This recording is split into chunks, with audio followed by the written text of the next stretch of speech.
Max lived with his father, Eugene, in a small wooden hut in the countryside. They raised horses, hired them, sold them, and it was all they knew. But life wasn't easy. Eugene's health was fading, his body weak, his voice soft, and the farm's weight rested on Max's broad shoulders alone. Eugene persuaded Max, always in his sick voice. "Son, call your cousin Daniel.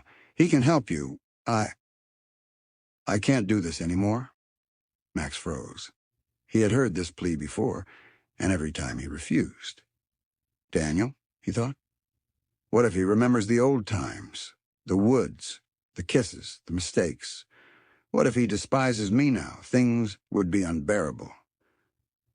So Max shook his head, and that night, under the dim lantern light, Eugene took his last breath, alone, shaken. Max felt the world crash upon him. The storm raged outside, thunder shaking the house. With trembling hands, he ran through the rain to the call center in town and dialed Daniel's number. "Max?" Daniel was surprised. The voice he hadn't heard in years, steady, deep, familiar. And in that moment, Max broke. The next morning, Daniel arrived with a suitcase, with memories.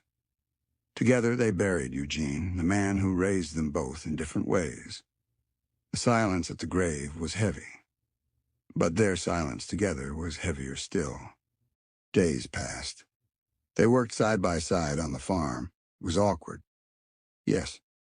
But something else lingered. Something Daniel couldn't ignore. He watched Max.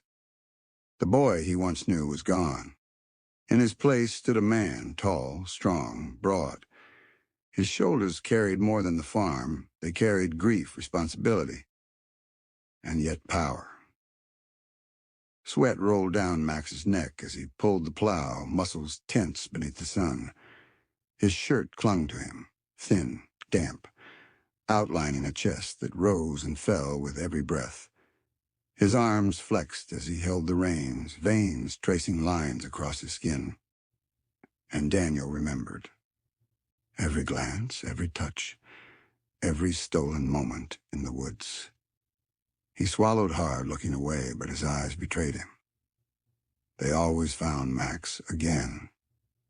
One evening, the storm returned. Rain hammered the roof. Lightning split the skies. Inside the barn, Max worked on the horses, his hands strong and careful. Daniel moved closer, helping him lift a heavy saddle. Their hands brushed. Their eyes met. The air froze, then burned. Max's chest heaved, his breath unsteady. Daniel's lips parted, words caught in his throat. Inches apart they stood, hearts racing, thunder echoing around them. And just as their lips almost touched, lightning split the sky. Darkness swallowed them. If you felt the fire between Max and Daniel tonight, don't stop here. Hit subscribe, turn on the bell, and be ready for episode 2, where the storm won't be the only thing breaking loose. Trust me, you don't want to miss what happens next.